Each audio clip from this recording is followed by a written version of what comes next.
That Fresh Morning. That Fresh Morning. Sur les 104.5 Urban FM, c'est vrai que le temps est déjà en train de s'écouler, mais on va prendre un bon bout de moment pour parler avec René Ruth qui fait une rubrique aussi importante chaque matin dans le mardi et le jeudi dans le Da Fresh Morning. René Ruth, bonjour. Bonjour Da Fresh. Comment bonjour, tu vas ce matin? Je vais bien. Alors aujourd'hui, on va parler de quoi? On va parler du Mbets avec Monsieur Jean Etugundong. Donc moi dans mes recherches, j'ai vu que c'était un instrument, que c'est le lien entre le mortel et l'immortel chez les femmes, que c'est la manière dont ils transmettent le message. Donc je vais en savoir un peu plus. Alors qui est Jean Etugundong? Jean Etugundong, je sais qu'il est conteur de Mbets. Donc j'ai parcouru sa page, j'ai beaucoup vu des publications, donc ça m'a intéressé et on m'a suggéré de l'appeler. Donc du coup je l'ai fait. D'accord. Monsieur Etugundong, bonjour. Bonjour. Merci d'avoir accepté notre invitation, même si c'est un peu tard, mais il n'y a pas de souci. C'est un réel plaisir de vous recevoir ici pour parler du Mbets. Et René Ruth donc, est avec nous ce matin. René Ruth, on va commencer par quoi exactement? Oui, en fait, moi, comme je t'ai dit, la définition exacte, je ne l'ai pas. Donc, si je peux déjà savoir un peu c'est quoi ou c'est qui le Mbets. Bon, merci. C'était un plaisir pour la première fois d'être ici. Un plaisir partagé. Alors, un peu ramassé, c'est un peu complexe, mais est-ce je que me ce fie serait souvent pas bien des définitions classiques. Voilà. Est-ce que ce ne serait pas bien avant de commencer à parler de Mbets, de nous parler de vous? Depuis quand il compte? Ben oui, bon, je répondais. Bon, moi, c'est Thierry Etugundong. Je suis du Wellington, d'Oyem, voilà. Je suis du clan Yengui, des Sangliers. Je suis vous êtes le frère héritier. de Da Fresh? Oui. Voilà. Est-ce que tu Je suis le grand frère de Da Fresh. Parce que les Je Yengui, suis, voilà, je suis l'héritier. Puisque vous savez qu'à Oyem, les Yengui, ce sont eux qui détiennent le Mbets. Et je suis en principe, pour l'instant, l'héritier, le tirandon de tout. Voilà. Donc, pour ainsi dire que le Mbets, en termes de définition, je ne sais pas, mais un peu ramassé, on va dire que, et au-delà de définition classique, le Mbets, c'était un document. Un document à l'intérieur duquel les femmes anciens, pas nous, les femmes anciens ont consigné l'essentiel de leur connaissance, de leur vision du monde. C'est-à-dire qu'ils sont nés, ils se sont retrouvés face à l'immensité de l'humanité. Ils se sont dit, mais tiens, qu'est-ce qui a créé tout ça? Et qu'est-ce que nous, on aurait pu faire mieux? Est-ce qu'on aurait pu faire mieux ou quoi d'autre à faire pour l'humanité? Donc l'essentiel de ces connaissances, l'essentiel de cette vision du monde est consigné dans ce qu'on appelle aujourd'hui le Mbets. Donc, en résumé, c'est l'épopée femme. Mais l'épopée, en termes de définition, c'est le mélange à la fois du mythe et de l'histoire d'un peuple. Vous voyez le monde dans la même vision que vos ancêtres? Mais nos ancêtres étaient des génies. C'était des génies, pour ne pas dire des savants. Vous savez, on dit souvent dans nos villages que soit c'est les mariages, soit c'est les retraites de nuit. Même des intellectuels, voilà, nos anciens disaient ceci. Nos anciens disaient, mais vous êtes intellectuel, vous êtes agrégé en philosophie, machin. Mais toujours faites référence à nos anciens disaient. Mais ces anciens-là, c'était qui? Ils n'ont ni écrit, ni laissé d'œuvres majeures, mais toujours à chaque fois on dit, au 21e siècle, nos anciens ont dit. Mais ces anciens-là étaient proches de Dieu. Ce sont ces anciens qui ont entendu, écouté la parole de Dieu, qui ont vécu avec lui. Et c'est ça, la parole des anciens. Donc, on est dans la même vision du monde. Est-ce que dans le Mbets, on parle des comportements au quotidien dans la vie chez les femmes? Comment on doit se comporter lors du mariage, lors du décès, lors de la naissance, les valeurs qui sont prônées? Ou bien on reste juste dans une philosophie qui traite du rapport de l'homme avec Dieu? Non, pas du tout. Je pense que le Mbets, c'est un art total. Vous connaissez mieux que moi. Le Mbets, c'est un art total. C'est que vous me prenez un peu au dépourvu, mais je pense que l'essentiel même du conteur de Mbets, du diseur de Mbets, comme on le dit maintenant, c'est effectivement cette satire sociale, ce discours social qui porte sur les comportements, sur les agissements, mélangé avec, vous savez que le principe divin, enfin le principe du discours, qui sous-tend un discours, c'est un peu ce mystère-là qu'on entretient autour du discours. Je pense que les agissements du comportement humain doivent être assujettis à un certain mystère qui fait que dès que vous voulez agir sur le plan social, vous savez que derrière ça, il y a quelque chose de mystique. Et c'est ça qui gouverne le monde maintenant. Donc, on attire l'attention des uns des autres sur les faits, les uns des autres sur le mensonge, sur le parjure, sur l'infidélité, sur la politique, sur l'économie, sur le... Voilà. Donc, en fait, c'est un peu ça, c'est un art total, il y a tout dedans. Tout. Et dans ce contexte de Mvet Art Total, de Mvet qui arrive, qui est encore disponible aujourd'hui après que les ancêtres l'aient laissé, quel est véritablement dans la société gabonaise de maintenant le rôle d'un conteur de Mvet, vous en l'occurrence? Mais le rôle d'un conteur de Mvet, c'est un rôle plus que majeur en ce moment, puisque vous savez que c'était un discours... aujourd'hui, c'est les pasteurs, les chrétiens, mais avant ça, le femme avait une projection de la vie, une vision de la vie qui c'est... Avant les églises chrétiennes, quand vous dites le Mvet à un retrait de ou à un décès, c'est la messe. Vous dites la messe de celui qui est parti, mais c'est la messe défunt. Donc, aujourd'hui encore, c'est pour dire que l'exubérance de nos valeurs, là, l'exubérance des valeurs qu'on importe maintenant, l'exubérance de ces valeurs, il faut dire qu'attention, nous aussi on a nos valeurs, il faudrait que au niveau de l'universel, au niveau de l'intégration des cultures, il faudrait que nous aussi nous apportions notre culture. Si on n'a rien à apporter aux autres, on n'existe pas. C'est ça. Il y a pas longtemps, on avait un professeur de l'université Omar Bongo qui nous parlait de la disparition de certaines traditions avec leurs coutumes. En tant que conteur de Mvet, comment vous veillez à ce que le Mvet en fait soit transmis de génération en génération et que le Mvet perdure même après vous, comme ça a perduré après le départ de Tiran Tontuntum? Ben vous avez commencé à Urban FM, vous avez commencé. Effectivement, c'est ça le fait d'appeler les uns et les autres, nous qui sommes détenteurs. Le fait de nous inviter, c'est déjà une manière pour dire qu'on veut perpétuer. Ce qui se passe maintenant, c'est que je travaille beaucoup avec l'UNESCO sur le patrimoine immatériel de Convention 2003. Il faut arriver, malheureusement, sur les registres qui sont établis. Nous avons 2 registres sur le plan de l'UNESCO en 2003. Vous avez la liste d'urgente et puis la liste représentative. Malheureusement, le Mvet, en termes est inscrit dans la liste représentative. Or, si vous allez dans la pratique, il ne reste qu'à peu près 8 compteurs de Mvet au niveau de tout le Gabon. Et sur les 8, vous savez que 9 provinces, sur 9, les femmes occupent 5 provinces. Et sur les 8, vous savez que le ratio, c'est 18 000 femmes pour un compteur de Mvet. Bon, comment est-ce qu'un compteur de Mvet seul va faire pour toucher 18 000 autres femmes? Contenter 18 000. Mais vous initiez, on devient compteur en se faisant initier. Oui, initier, c'est pas le mot qui sied. L'initiation dans le Mvet, c'est le moment solennel où on vous consacre. Mais le Mvet part d'abord de l'enseignement. L'initiation maintenant, c'est pour vous dire, vous avez l'onction de parler du Mvet. C'est comme, j'ai commencé à faire avec l'église, mais c'est ça l'initiation du Mvet. C'est pas que je viens aujourd'hui, je vous donne un truc, et puis une décoction, vous avalez, et puis 2 jours après, non, vous êtes content. Non, vous passez par une initiation qui prend des années, ça dépend de votre faculté, voilà, qui prend des années, et puis quand au moment où on dit, là-bas, à l'intérieur du truc, il est déjà prêt. Quand il est déjà prêt, on va organiser une cérémonie solennelle d'initiation. Là, on vous autorise à parler avec le Mvet, avec Dieu, avec l'Esprit, tout. Est-ce qu'on peut identifier la naissance du Mvet? Est-ce qu'on peut identifier ça dans le temps? Dans le temps, c'est effectivement compliqué de dater. Mais vous savez, pour l'anecdote, quand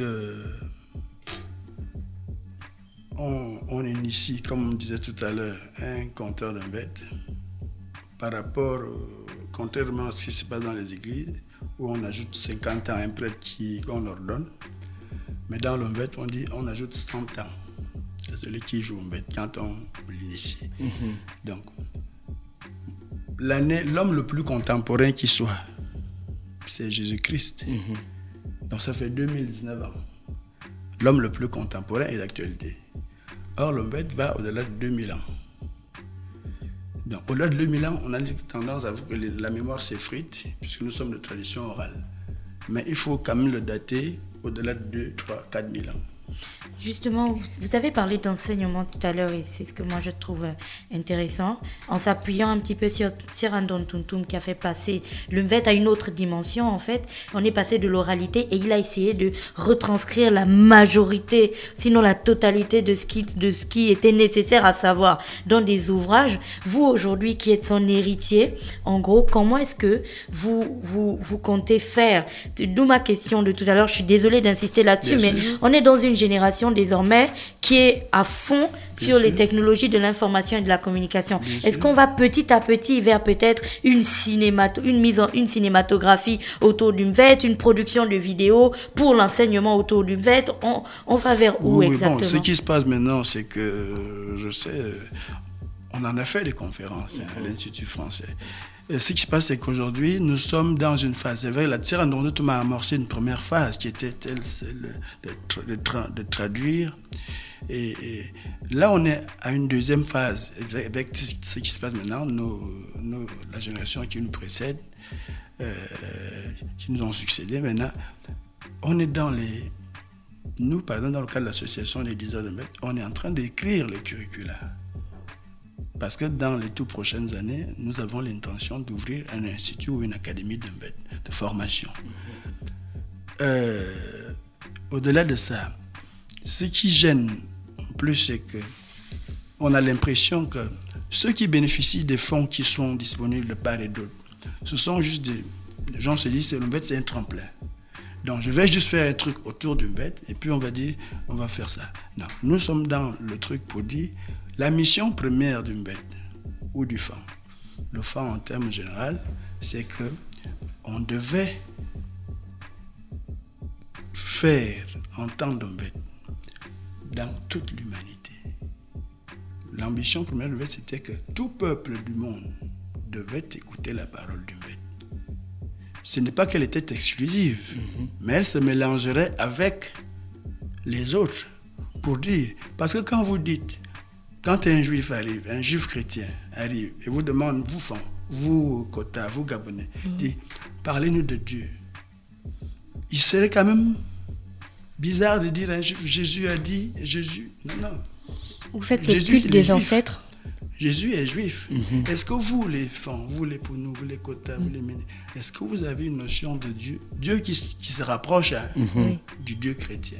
Vous savez que ce n'est qu'en 1957, quand les intellectuels catholiques se sont réunis, à Lyon Diop et les autres, pour dire qu'il fallait trouver la notion de Dieu, Dieu en tant que Dieu, divinité unique, il fallait trouver le Seigneur tout-puissant dans les langues africaines. Il fallait faire, comment est-ce que dire la prière, notre Père, je vous salue Maria, l'Ave Maria. Et que ces notions, qui étaient déjà des notions qu'on retrouvait dans les sociétés africaines, mais qui n'avaient pas le même sens que le sens importé dans la Bible. Donc, il fallait donc qu'on réussisse à trouver. Vous savez que le mot Zama s'est généralisé comme ça. Chez les Français, Zama, chez les autres, c'est Nyambie, chez les Nzam et tout ça. Ça s'est généralisé. Mais si on demande cas par cas à ces gens qu'est-ce que Zama veut dire en principe, vous comprenez? Donc, on est là dans le principe de la dynamique avec la jeune génération que nous allons créer des instituts. Moi, je travaille beaucoup avec les nouveaux rappeurs et slameurs. Nous créons des associations, peut-être pas pour faire des films, mais pour laisser quelque chose à la postérité qui soit du fait que, peut-être dans les 2 prochains jours, ne dira pas que le Mvet que celui qui est Fan. Est-ce que je voulais en venir. Les années qui vont suivre ne parlera pas Fan que celui qui est Fan. D'accord, je voulais en venir. Avant de compter, vous faites votre arbre généalogique. Donc, une personne qui n'est pas Fan peut-être devenir conteur de Mvet, sachant qu'elle ne va pas retrouver l'histoire de sa lignée dans ses contes. Ce qu'il va faire, c'est comme nous tous on fait. Vous parlez d'Heidegger, vous n'êtes pas allemand. Vous n'êtes pas allemand. Vous parlez de Hegel, vous n'êtes pas allemand. Ce qu'il va faire, c'est que vous récitez. La récitation, rien que celle-là, la récitation, est déjà importante. C'est-à-dire que vous récitez ce qu'on vous a appris. Vous comprenez? Et à vous de faire des efforts, même si vous ne parlez pas la langue, même si vous n'êtes pas de cette communauté. Si vous vous y tenez, les Blancs ont fait 15-20 ans. 15-20 ans, ici, pour dire, je fais telle recherche, il fait 20 ans et il parle la langue locale pour dire je veux percer le mystère. Il n'y a pas de raison qu'un enfant apprenne le fang, mais ce ne sera pas aussi, comme on dit, solide qu'un fang le ferait. Mais qui sait? Pourquoi on a l'impression que les personnages que vous citez dans vos contes sont plus qu'historiques? C'est comme si vous canonisez vos propres ancêtres. Bon, oui, mais c'est pas oui. C'est pas, j'ai du mal à m'associer aussi parce que c'est bon, le truc qui est mis en cause ici, c'est que le Fang estimait que... Bon, je parle le Fang parce qu'on parle d'un bête. Les Fang estimaient que... Il y a deux sortes d'épopées, pour me résumer. Il y a les épopées de l'Afrique de l'Ouest et il y a les épopées de l'Afrique centrale. On appelle donc le Gabon. Et ces deux épopées qui divergent fondamentalement. Les épopées de l'Ouest, vous avez par exemple Sunjata, qui partent de l'histoire au mythe. Et vous avez les épopées du centre, dans le Gabon, dont les Fang, l'épopée Fang, qui partent du mythe pour l'histoire. Donc, c'est pourquoi c'était un peu compliqué. Mais sauf que dans la litanie qu'on fait, parce qu'on doit pouvoir remonter, tisser le lien qui existe entre Dieu, dans ce milieu, et l'esprit ascendant qui est Zama ou Eyo, ou ainsi de suite, pour dire à l'homme que finalement, tu n'es rien d'autre que descendant d'un être plus supérieur à vous. Donc, c'est pas une espèce de canon. C'est vrai, il y a des canonisations parce que la société fait un peu... C'est pourquoi il y a deux. Le Fang porte deux noms. Nous sommes Fang, nous sommes Ekan. Ekan, c'est quand vous vous rattachez à l'immortalité. Fang, c'est quand vous vous rattachez à Dieu mortel. Est-ce qu'il y a de la mystique dans l'Onvet? Beaucoup de mystique. Beaucoup de mystique que j'avoue humblement que nous-mêmes, les conteurs ne maîtrisons peut-être pas. Et de l'ésotérisme aussi? Plein. Vous savez que le Fang avait organisé sa société. La justice même qu'on a aujourd'hui n'a pas de... un peu dévoyée. Chez le Fang, on a estimé que la rectitude, la droiture, l'honnêteté, la sagesse étaient les piliers de la vie. Mais que ces piliers de la vie étaient sous-tendus par un seul organe, qu'on appelle vulgairement le cœur. Vous savez? Mais on dit chez nous, dans les langues africaines, que le cœur, c'est pas quoi, le poumon, c'est pas machin, parce que le cœur peut bouger. Tu comprends? Donc l'homme peut balancer de gauche à droite, d'une humeur à une autre. Donc, c'est pourquoi, par exemple, dans le fait, on dirait que Dieu, ayant donné le pouvoir à Ngbaondo, le chef suprême, comme vous l'appelez des armées, je ne sais pas quoi, ayant donné tout pouvoir à Ngbaondo, dit à Ngban, toi qui désormais vas régner sur terre, dans le monde des esprits, des fantômes, vous comprenez, et des mortels, celui qui dirige, celui qui gouverne n'a pas le droit de se fâcher, de s'énerver. Celui qui dirige parle avec droiture. Celui qui dirige parle avec le droit. Or, si vous vous énervez sur un problème match donné et que vous renvoyez ce problème vers vous-même, vous avez l'impression de traiter votre problème. Donc, Dieu a jugé que, mais il vaut mieux qu'on l'assigne deux gardes du corps. Bisma. Et ces deux gardes du corps que Dieu a laissés aux côtés d'Ngbaondo, l'homme qui règne sur terre, ne font autre chose que surveiller son cœur. Dieu a laissé deux anges pour dire, je vous laisse avec Ngban. Vous ne faites rien d'autre que surveiller son cœur. Donc, au milieu, c'est le cœur, et de part et d'autre, de gauche à droite, ce sont les deux anges. Sécurité. Que Dieu lui-même paye à la fin du mois. Est-ce qu'il va dire de Dieu qu'on ne doit pas mettre les sentiments dans la gestion? Il est là. Non. Les émotions. Non, les émotions. Il est là. Il y a deux anges qui surveillent son cœur, son organe là.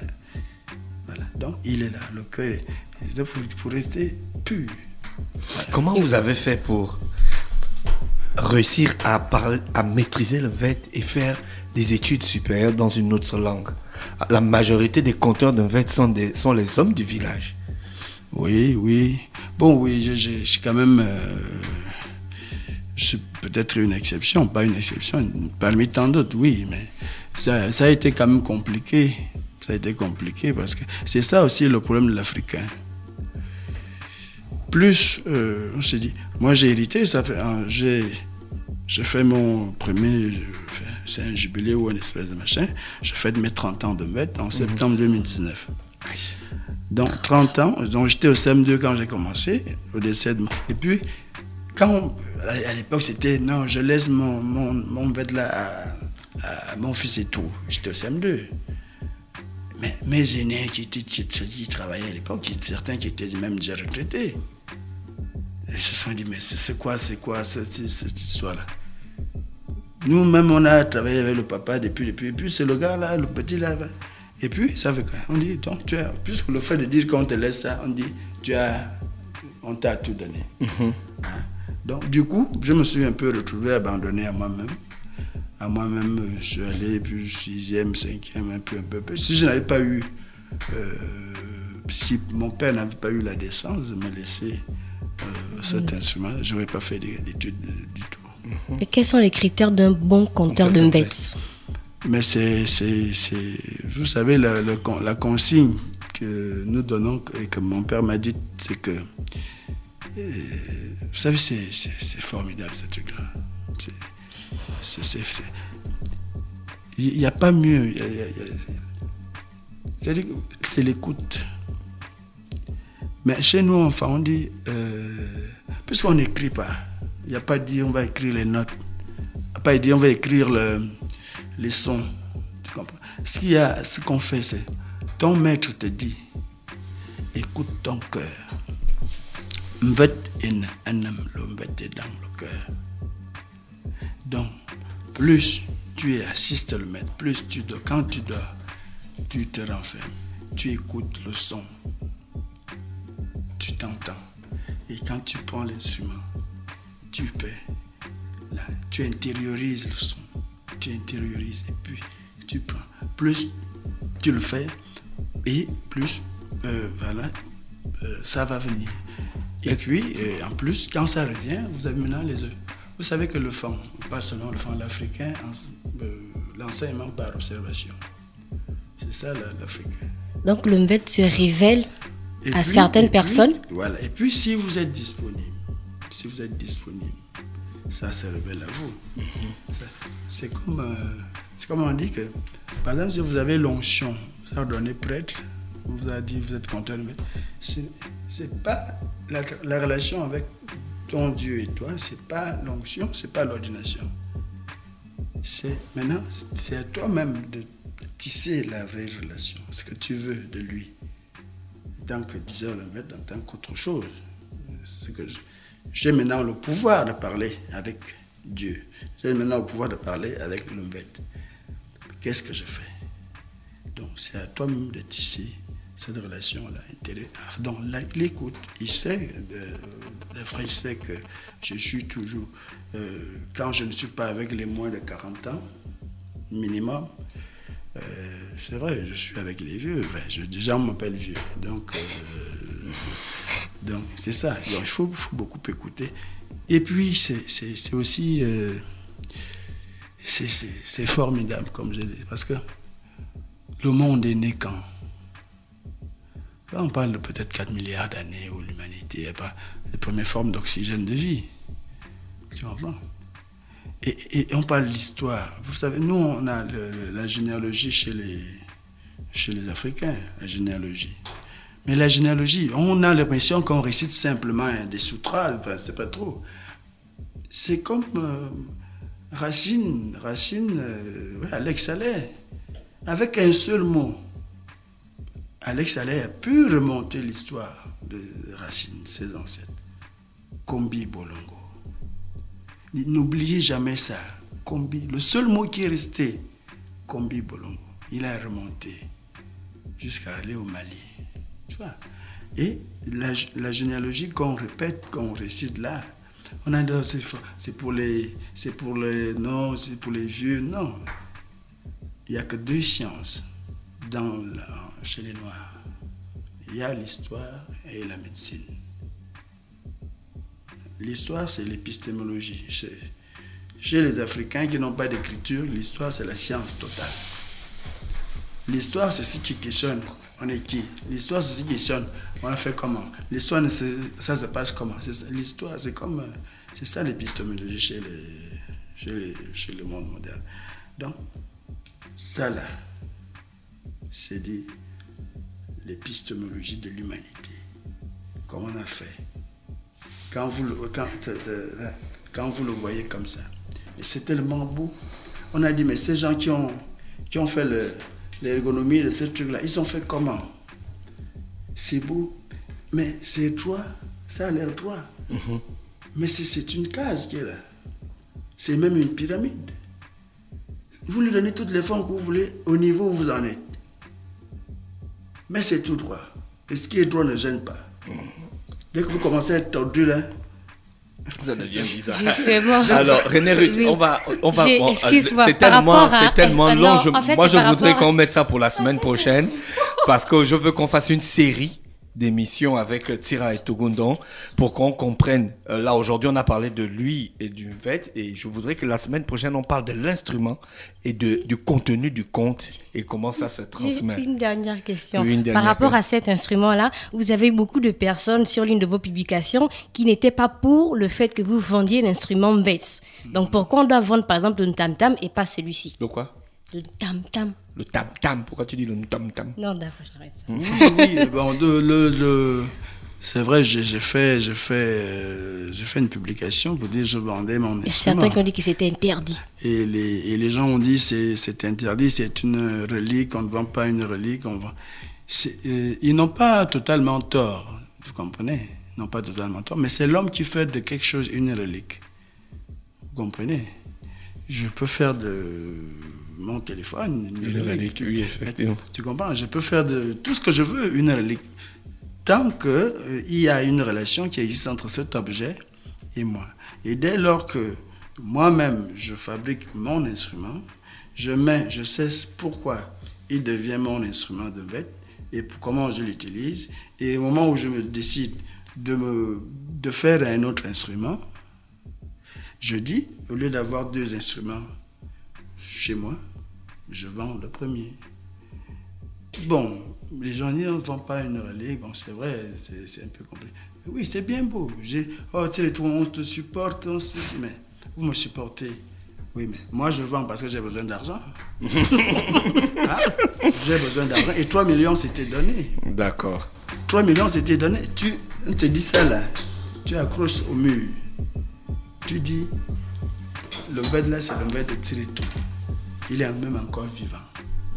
Donc, quand vous l'avez au mur, vous dites, c'est moi qui ai acheté ça. Donc, là. Et à plus fort quand je serai mort. Quand mes enfants, arrière, petits-enfants, si c'est un collectionneur d'art, il a cru, il dit, ça c'est un bête vivant. C'est pas mort qu'on est allé fabriquer, parce que quand on fait là, tout est neuf. Oui. Ça fait plus de 20 ans que j'ai mon instrument. Donc c'est mon sang, là. C'est ma sueur. Donc vous achetez ça. Au contraire, et les gens d'autres m'ont dit, mais tu as ouvert une voie haute parce que l'embête d'Akiobian, l'embête de Mvomeko, l'embête de Tarégé, l'embête de machin Edouada, on ne voit pas là où sont tous ces embêtes. Il y en a même qui pourrissent, qui n'existent plus. Alors, si on avait pris la peine de dire, écoutez, il y a des choses qu'il faut désacraliser, on appelle ça, c'est pas faut désacraliser. Tu comprends? Le traditionnalisme, c'est pas ça. Le traditionnalisme, c'est pas les instruments, c'est pas l'excès de tradition. C'est pas ça qu'on appelle ça. Il faut savoir faire la part des choses entre ce qui n'est plus bon, ce qui est d'actualité, et l'embête est d'actualité. Heureusement que l'embête est d'actualité. Merci Tira. Donc Tira et Tugundong qu'on aura là. René, tu vas l'inviter la semaine prochaine? Hein? Oui, je vais jouer. D'accord, on aura la semaine prochaine pour continuer à parler du Mvet. Nous avons largement dépassé le temps, il est exactement 10h30, l'horoscope des auditeurs. That Fresh Morning.